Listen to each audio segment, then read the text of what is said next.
在战神5里，北欧的众神之王奥丁曾嚣张地问过奎托斯这样一句话：你以前究竟是个什么神？但奥丁所不知道的是，过去的奎托斯平生不修善果，只爱杀人放火。整个希腊除了爱神以外的所有主神，没有一个能在他手里走得安详。其手段之残忍，让屏幕前的玩家都不由得大呼过瘾。可以这么说，在北欧这块地界，他一个人就是诸神黄昏。但也正是因为他罪孽深重的过往，让这个被神利用了一辈子的战神，始终都无法面对过去的自己。或许是圣莫妮卡意识到奎托斯是真的累了，于是他们给了这个男人一次重新审视和救赎自己的机会。如果说齐天大圣成为斗战胜佛是对现实低头的无奈，那么奎托斯重新坐上战神王座，就是他真正超越了曾经那个沉溺在仇恨与杀戮中的自己。那么借这个机会，黄魔就来给大家讲述这部送给战神老玩家的一封情书《战神5：英灵殿》。在奎托斯阻止了诸神黄昏之后，儿子阿特柔斯踏上了属于自己的道路。尽管妻子妃帮他改变了弑神的命运，但奎托斯却没有选择成为新晋北欧战神，因为曾经的悲痛过往让奎托斯始终无法接受战神这个头衔。为了维护9界的和平，弗利亚很快就离开了奎托斯身边，只有作为挂件的密米尔与奎托斯相依为命。不久后，奎托斯便收到了一封神秘的邀请函，邀请他前往英灵殿参加试炼。只有面对过去，才能面对未来。为了寻找内心的答案，奎托斯与密米尔来到了一处黑沙海岸边。踏上地面的那一刻，奎托斯再次经历了开局洗脸。早就习以为常的他来到了英灵殿的大门前，看了看门上掌控己身轻推开门的温馨提示。奎托斯选择通过自己的努力，硬生生拉开了大门。当他进入大门的那一刻，随之而来的就是英灵殿对闯入者下的诅咒。一股强烈的虚弱感笼罩了奎托斯全身。面对突然出现的敌人，毫无还手之力的奎托斯只能选择了最保守的方式，那就是倒头就睡。当奎托斯再次醒来，他已经被送回了黑沙海岸。而感应到了这一切的弗雷亚也带着女武神赶到了这里。他本想斥责奎托斯的鲁莽行为，但在看过那封邀请函之后，弗雷亚转念一想，不妨让奎托斯去闯一闯，因为英灵殿会提取挑战者的记忆，在磨练肉体的同时，也会磨练挑战者的内心。只要奎托斯能够挑战成功，那么他就会放下内心的执念，并重新接受战神的身份，与弗利亚一起维护9界的和平，甚至来一段诸神黄昏恋也不是不可能。就这样，在弗利亚和女武神的声控下，英灵殿的大门随之开启，奎托斯也不必再承受强行闯入的惩罚。自从诸神黄昏之后，奎托斯已经很久没有如此畅快淋漓的战斗过了。战斗总能让他思路变得清晰，因为战斗爽。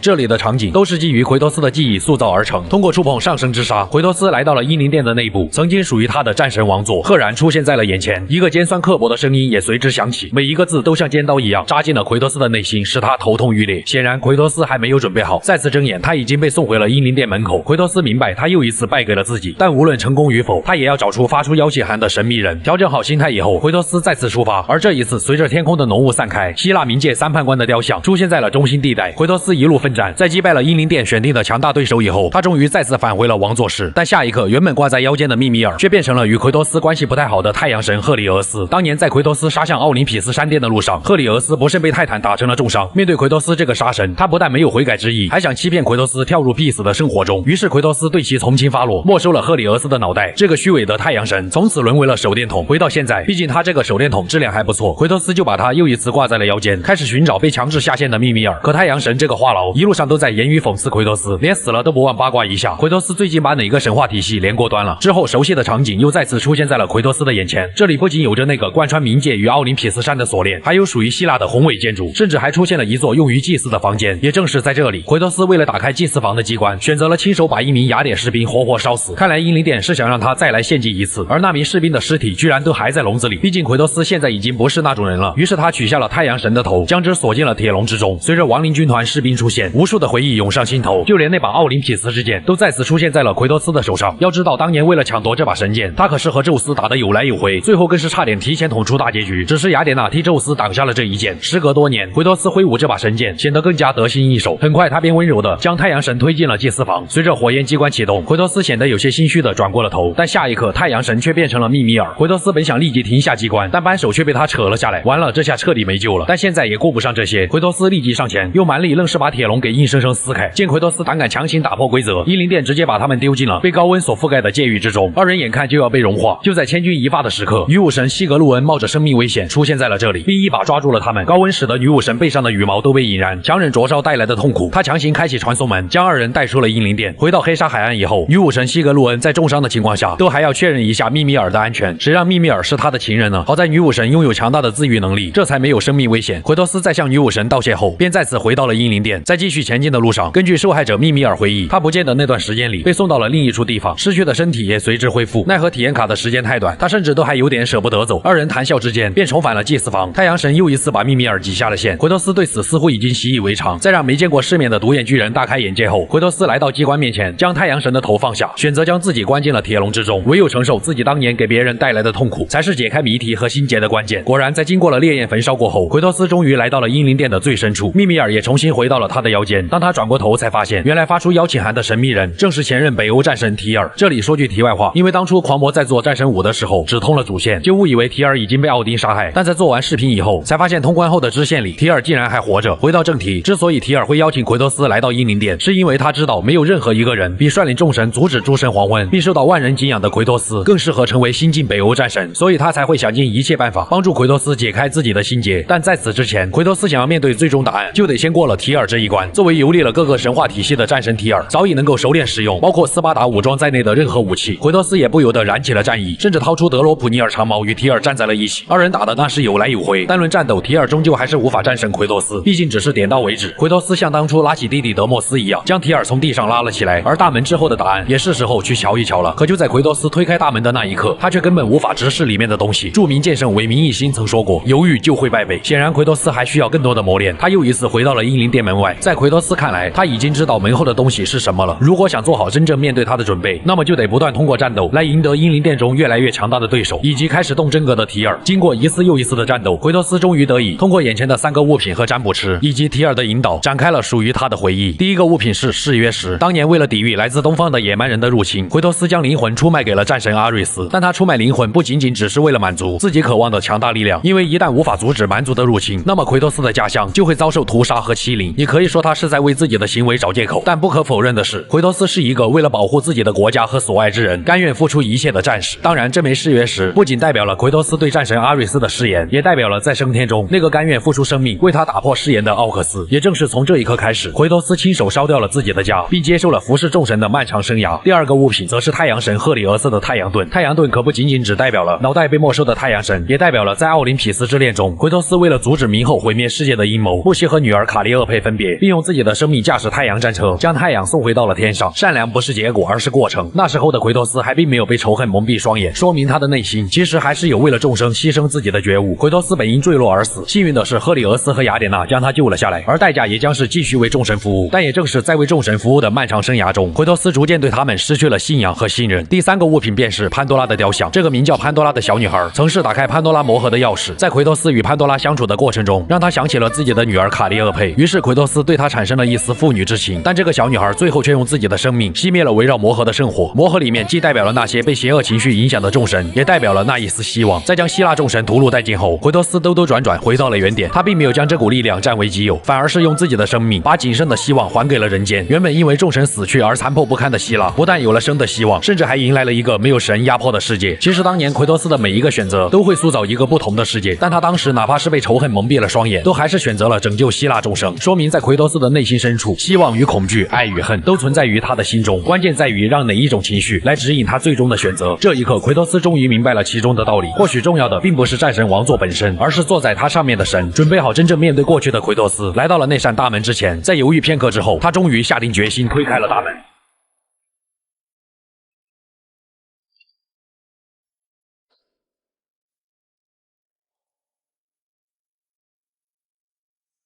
What can I say to you? I remember how it felt to take that throne. All that it meant. And all that it did not. A god of war. A god of pain. Of suffering. Of destruction. And the one said I chase redemption that I know I can never deserve. What does that make me? God of fools. A god of...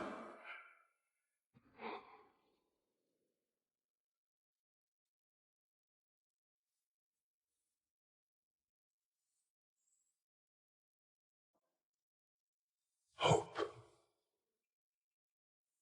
You know, else is lost.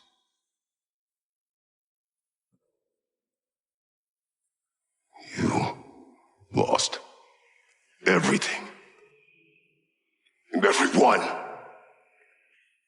You became... There is no forgiving you. You chose!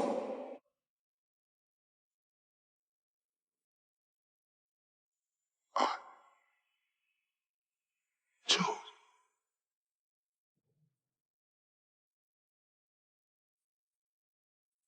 And now, should I, this same man, should I sit, take, proclaim, lead, place myself in service?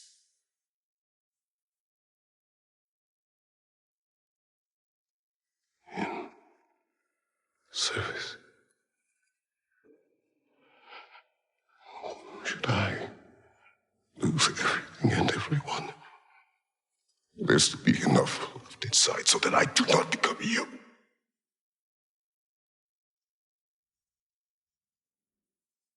I do not know. But I have hope. You are cruel and arrogant and selfish. But you are more than that. You have always been more than what others saw. You are more than that.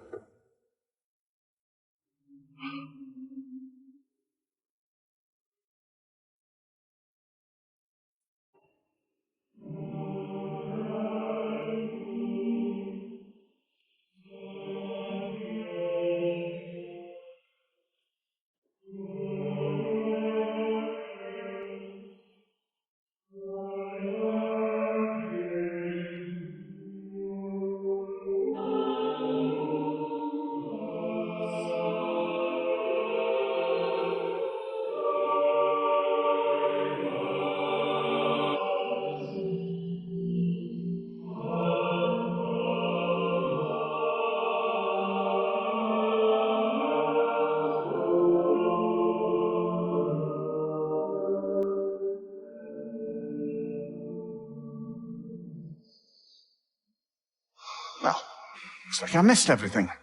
这一刻，奎托斯终于在重新审视被仇恨与杀戮蒙蔽的过往后，彻底解开了缠绕自己的心结。旧王死，新王立，再一次坐上战神王座的奎托斯，心中已经不再充满怒火与复仇。就如他还给希腊众生的东西一样，奎托斯从战神蜕变成了一位希望之神。从10多年前的老战神3部曲，再到如今的2部新战神，奎托斯早就不是一个游戏角色那么简单。他在我的心中早已成为了老友一般的存在。或许他的经历将会是我们以后永远值得去回忆和细细品味的一段记忆。当然，如果各位观众想回顾战神1到5，包括外传在内的8部作品，可以去看狂魔置顶的一口气看完战神系列，一定可以让你找回曾经的回忆。